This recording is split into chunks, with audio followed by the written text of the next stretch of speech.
here today with Trustee Everhart. We are going to discuss a little bit about who you are, what you do, what your position is in our community, and how you got here. So we'll just start off that way. If you'll just kind of give us some of your background, tell us just a little bit about you. Okay. Well, I was born and raised in a place called Tyler, Texas, which is East Texas.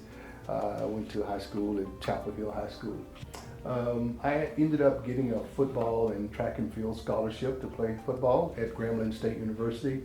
I did that for a little while and decided for some reason I thought I was an adult. And so I went off into the United States Navy, and I experienced a very lustrous and wonderful career in the United States Navy. I recommissioned the battleship Wisconsin, and I did that, the Navy deal for about 13 years. And then I landed here in Amarillo, Texas. I was still in the Navy at the time, and while I was here, I got a job offer to go to work at this place called Pantex Plant. Never heard of it at the time and didn't know exactly what they did. Did some research about it, and I went to work for them, and has experienced 27 years to date of employment with the Pantex plant. I started off at the very, very bottom. I started out as what they call a production technician, which is a person that actually assembles and disassembles items. I did that for a little while, for about 1.5 to 2 years. And then I went on and got promoted to be what they call a weapons instructor. I was a weapons instructor for the better part of about 6 years, and really enjoyed that. And around about the year of 2000, I ended up getting a new position at the Pantex plant called what they call a production section manager. And so I did that position for approximately 5 years, and then I got promoted again, and I became what they call a production manager, which is a department manager. And so that was a really enjoyable time that I had doing that job. Then the new company came in, the CNS, Pantex. CNS came in, and I got promoted again to what they call the Deputy Senior Director of Weapons Operations at the Pantex plant. And I did that for 6 years. And in 2019, in June, July of 2019, I got promoted to what they call the Senior Director of all the Weapons Operations at that point in time.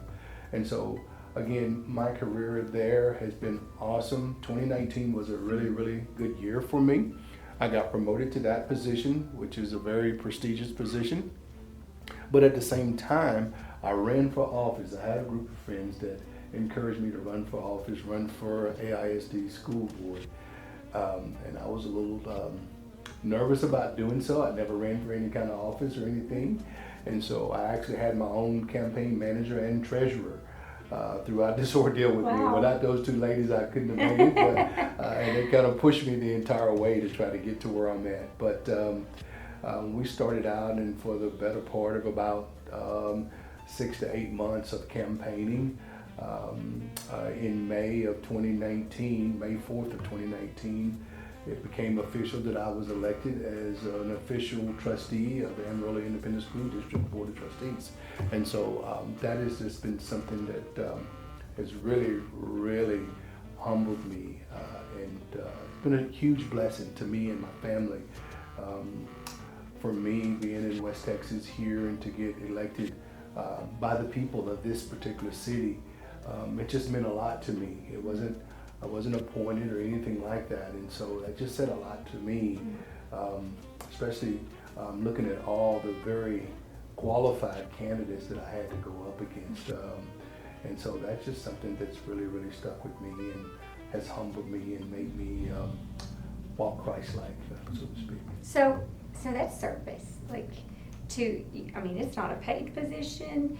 You just do it because I do it because I started out with a friend of mine, Terry Lloyd, over 20 years ago. We started coaching kids, or he was doing it before I was, but I started coaching kids. But I realized every summer when we were coaching these kids, I would be making impacts on the lives of maybe sometimes 5, sometimes 10, maybe 15 kids at the most. It's probably about the largest group of kids we've had. But I was impacting their lives in a positive way. And then I thought, you know what?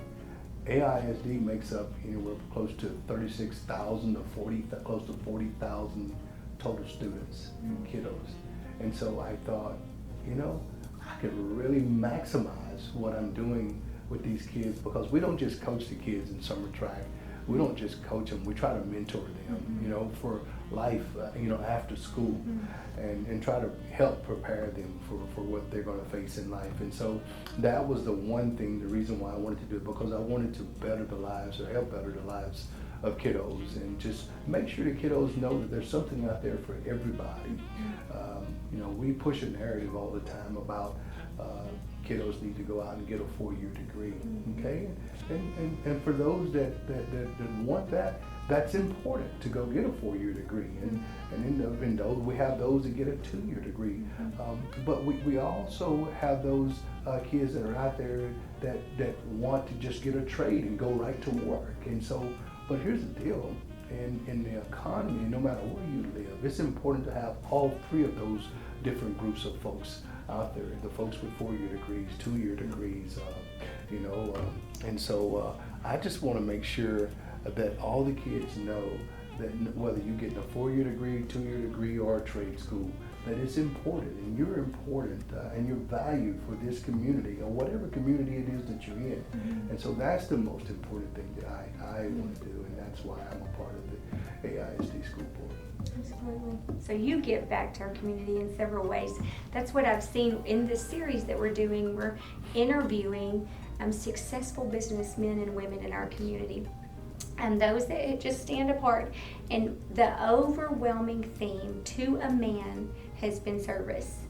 And giving back in our community. I think that is so important. So take us back a little. Do you remember what the first job you ever had was? How'd you get hired? Wow. So the very first job I had was when I was in high school. My big brother was a manager at a restaurant, and it was called Captain D's. Kind of like Long John Silver's. I'm from East Texas. Okay, so I'm from Nacogdoches. Oh, okay, awesome. Yeah, Also, so you know about it. I I was fixing to give you a comparison, but yes, okay, so very much like Long John Silver's, Captain D's was the place that I first got on, and so I remember having to sit there and fill out the little interview sheet, the resume and everything. A job application is what I'm looking for, and I did that, and they hired me right then and there. And so my my very first day on the job, my assignment was to go out in the parking lot and use this high pressure hose, and I had to hose down the entire parking lot. And so that's what I did. So that was my very first job. Hard, hot work. Yes. Yes. Yes, ma'am. That's one of the things that we've discussed is there is no job too small and no job too menial. No, ma'am. So what was your takeaway from that? Well, my takeaway from that was, okay, dude, you better make sure you stay in school because you ain't cut out for this, man. You know, so I did the best I could that particular day, but I realized really quickly. And then let me tell you, when you go inside, and once I graduated to dropping fish, basically dropping fish in the grease and the oil and popping all over my arms and burning me, and so I was, no, I need to do something else. So this is not for me. So. This might be your passion, however not. Exactly. So in middle and high school, because that's the student population you're talking to today. Yes, ma'am. Did you have any career aspirations? Was there anything that you were super interested in at that point in your life? Yes, strange enough. Still also being somewhat of a servant, the field that I really wanted to go into, I always wanted to be either a police officer or a fireman. And my entire childhood, that's all I ever dreamed of being. believe it or not, when I went into United States Navy, I was on the fire control team. Yeah. And so we did a lot of fire training. And so I kind of got that a little bit there, but I still look back on it today and wish I had followed my dream somewhat and just became a fireman or police officer, because that's what I loved and that's what's in my heart. Yeah, well, Yes, it's never too late. Yeah. Super interesting. That talk about a life of Yeah. service, right? Yes, ma'am. So you've kind of answered it already, but your first job Mhm. was in the field that you're in would have been the Navy, right? Yes, ma'am. Yes. And then from the Navy, you followed your lifetime career path, Yes, ma'am. which, okay. So tell me, what does your typical day look like? Wow. Meetings. Lots of meetings. I walk in right away.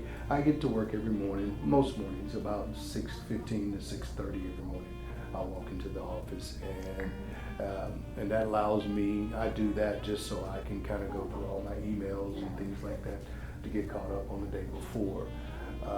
And then around 7:30 is my first staff meeting with my immediate staff. I manage probably close to 600 total personnel out at the Pantex plant, but my direct staff consists of about 8 to 9 individuals, and so I hold a meeting every morning at about 7:30 with those guys, and typically we're on there anywhere between 45 minutes to an hour. Mm-hmm. And then I go from there, and then I'll go into what we'll call senior staff, so all senior staff leaders, and that'll be my second meeting. And the first meeting kind of prepares me to go before I go into senior staff. But I'm in lots of meetings, and I deal with lots of technical issues and/or problems. Managing over close to 600 personnel, there's going to be lots of personnel issues and things of that sort. So I deal with a lot of different issues like that throughout the day. And then just like I said, lots of a huge an abundance amount of actual meetings. And then one of the things that I do that I really like is the mentorship. I get to mentor the junior managers that are coming up underneath me, and that's the piece that I really thoroughly enjoy, is mentoring the younger guys coming up. Absolutely. Again, back to service. Yes, ma'am. So what's your least favorite part of your job? The least favorite part would probably be, I'm a people person. I like being on the floor and being able to be with the folks. Mm-hmm. And so, but especially with COVID now, I'm even more meetings. So the meetings part would probably be my most least favorite part, because every hour that I'm in meetings, that's hours less that I'm not actually on the floor where folks can see me and I can visit with them. And that's where you came from. Those are your roots. Absolutely. Yes, ma'am. I think it's so important for our senior management to have done the do. Mm-hmm. You know, yes, ma'am. You remember, you remember the stressors and absolutely. I love the mentality of climbing the ranks. Yes, I think there's just a lot of value in that. So, if you could give your 18-year-old self any piece of advice, what would it be? If I could do that, it would be to follow my dreams and follow my heart. I would advise any young person, including myself, if I could go back and redo it, go do what I love to do. Don't just go chasing money. Mm-hmm. Follow your dreams and go do what your heart desires, and that's where you're going to find your peace and your happiness. I've been there and done that, and I still, that's why I'm just speaking from the heart and telling you right now, I really wish I had followed my heart and done what I really thoroughly love to do, which is so that's what I would say. Great advice, and so hard to see when you're in the throes Yes, ma'am. of. Yes, ma'am. I visited with one, and he said, we had 4 kids and a baby on the way, and so you do what you have to do to make ends meet. But when you're 18, that's not the position you're in. Right. When you're 18, you can chart your own path. Absolutely. For the most part. So, yes, okay, I like this question. So because of what I do, I have the opportunity to meet with business owners and business professionals all over our community. Yes, ma'am. So oftentimes I hear from them, hey, this is what we would really like Junior Achievement to do with our young people. This is, this is where we see deficits. This is where we see incredible, these are their strengths. So a lot of times we are kind of asked to do certain things with our mission, with our young people. And this generation of young people gets kind of a bad rap. I personally think they're incredible, but oftentimes they do get a lot of pushback that I think other generations haven't gotten before. So would you tell me where you think they shine? And you're raising, you have them in your home, Tell me where you think they shine and where you think they could use some work, what things they could improve upon. Well, let me say it like this. So yes, I have 2 of those. I have a daughter who I'm very, very proud of. She just graduated, or actually she finished up at Texas Tech. She's a dual major. She's a biology/chemistry major at Texas Tech. And graduating with honors in December. But she's done, she's back home. She has a job waiting on her to go do pharmaceutical sales or go into med school. We ain't quite decided just yet which one we're gonna go do. And then I have my youngest child major who I just adore. He's very sharp himself. He's a jock, but he's what you call one of those smart jocks. But I think that generation is very, very tech savvy. Yes. And I think that they are very eager to go out and just do things, invent things, and just start up new things for the future generations. And that is the one thing that I think is very positive about that particular group. The only thing is not a negative. The only thing that I would say is that I think that some of them sometimes need to maybe slow down because some of the older generations, they can learn a little bit more from them. Yes. So take their time. Don't be in such a hurry to go all the way to the top. Be patient with us. Patient. Yes, absolutely. It's a whole new world. Yes, ma'am. It is a whole new world. Yes, ma'am. I love that. Yeah. I love that. Be patient. So, when you're hiring, I think you probably do a lot of that. Yeah, quite a bit. What do you look for all the way from the position all the way at the bottom to the position all the way at the top? Tell us some character traits that are important to you. Well, behavior is going to be right up there, which is the reason why we don't, at the Pentex plant, we don't do a lot of interviews dealing with technical questions.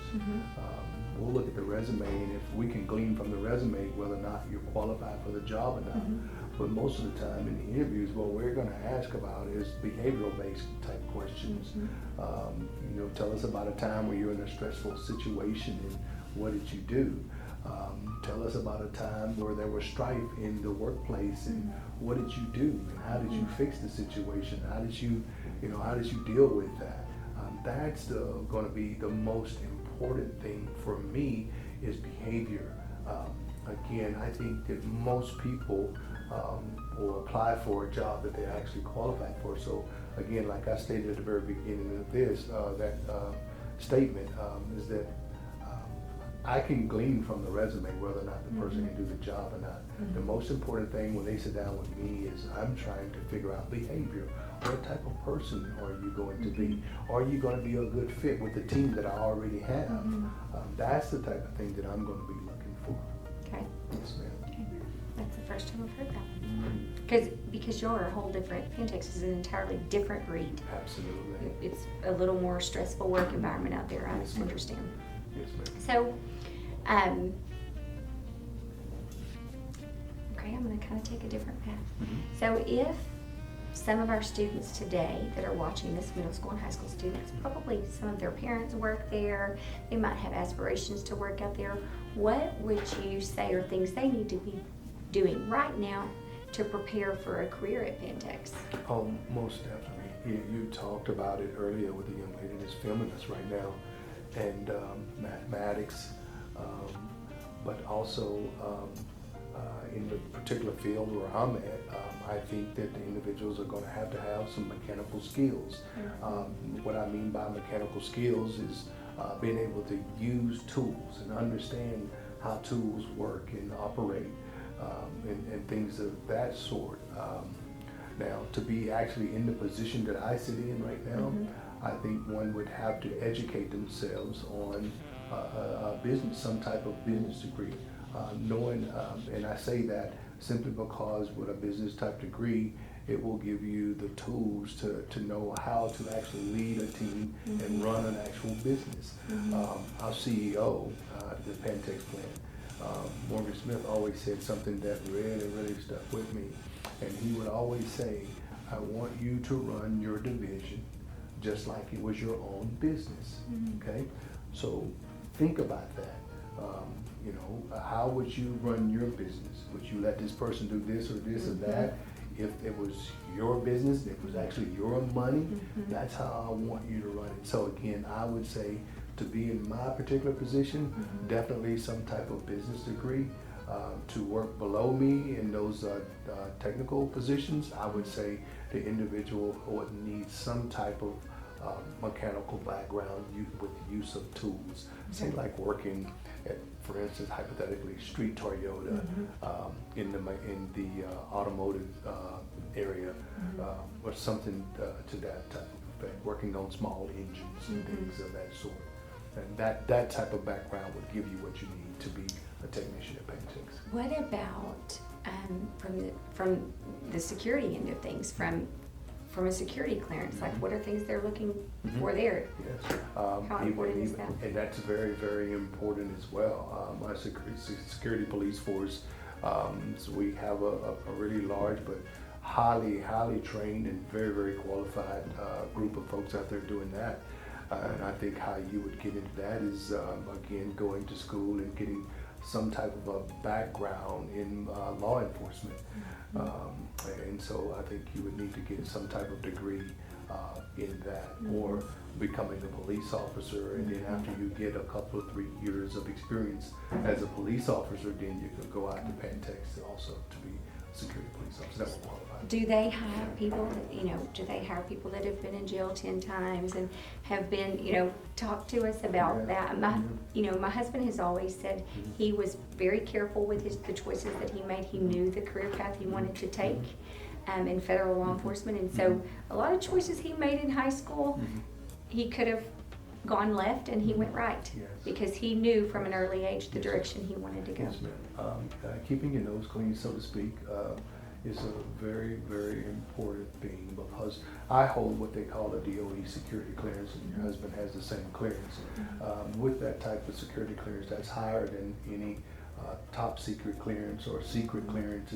It's like really highly classified type security clearance, and things are looked at. Everything about you is looked at when you get hired on. You're hired on under the contingency that you can actually achieve one of those DOE security clearances. And then even after you get that security clearance, every 5 years you're re-investigated for that security clearance. All the way down to finances, correct? Yes, ma'am. Yes, ma'am. So being careful with your finances is important. Yes. And that's important because of the fact, working in a place like that, where we work at a Pentex, we can't afford for someone to be there and be a liability because of finances and all the different highly classified things that we work with. We wouldn't. That wouldn't be a good thing. So yes, that's very important as well. Yes, ma'am. Okay, those are things that you just don't even think about. Most people do not, young people don't think about. So yes, ma'am. kind of just want to hit on that a little bit. Yeah. So we're about to wrap up. Okay. If you could leave our kids, you're talking to a very broad audience today, from all walks of life, middle school, high school, all over the Panhandle. If you could leave them with just one solid piece of advice today, what would it be? Man, I'm going to go back to what I answered to you earlier. Again, I think just from what I see and being on the board and all, I think kids need to really follow their dreams and go back to that for a reason. It's so important. I see so many kids go off and they go do this and go do that. And that's not even really what they really love or want to do, but this is the thing that's going to get them the most money and whatever and whatnot. But I just think it is very important, especially for folks to have happiness in life, because Now I'm beginning to be an old man, as you can Yes, see here, but I know. but I want these young kids to know, and I tell my own kids, I'm not just telling someone else's kids this, but I tell my own kids, I want you to follow your dreams.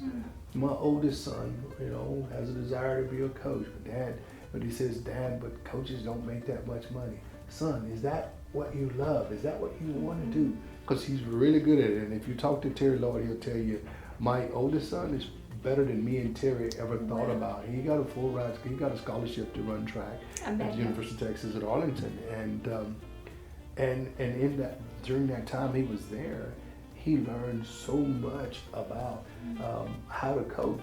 And he's a very gentle young man, just like Coach Lloyd is, unlike his father. He's your kid. It's a little different angle. So he's very gentle as well. And so both gentlemen, they're very gentle with the youth that they coach and train, and at the same time, highly intelligent and knowledgeable about what it is that they're doing. And that's why I'm on that kick. I want kids to go do what they want to do. And then I'll draw the question out back to my own daughter. My daughter got into the medical field. We had a medical situation with her where she had to go see an oncologist when she was the early years of high school. She was like a freshman the first time. She had to go have surgery with an oncologist. And so, but that oncologist, I'll keep her nameless, but such a wonderful, wonderful woman. She befriended my young daughter and took her in and let her intern with her. Wow. And that's when my young daughter said that she wanted to go into the medical field. And so it's just things like that. And there again is mentorship. Exactly. The impact that you can have as a mentor. One of our, we interviewed Mr. Russell over at the president of AC this morning, and that was one of the things he hit on was how important it is to mentor, and he challenged the kids. He said, if you don't have a mentor, find a mentor. No matter in what arena it is, but that mentor will lead you to another, to another, to another. Yes, absolutely. They could be your teachers. Yeah. Talking to our students, they could be a teacher. It's funny you mentioned him, and I'm sorry, I didn't mean to cut you off. No, yes. He is such an inspiration to me. When I was campaigning, he is a big part of why I felt like I actually won the election. I had to go sit down with him, and I sat with him for a 2-hour meeting, and he just filled me with so much knowledge and information that he was a big key to my success in winning this election. And so he's just a wonderful, wonderful man. A servant's heart. Yes, ma'am. Absolutely. A servant's heart. So, Yes, ma'am. Mr. Everhart, it's been a pleasure. I know your time is super precious, and so I appreciate you talking to our students today, and I look forward to whatever they may glean from this. Yeah. So, lots of great information, and we thank you for your time. Thank you so much. Okay.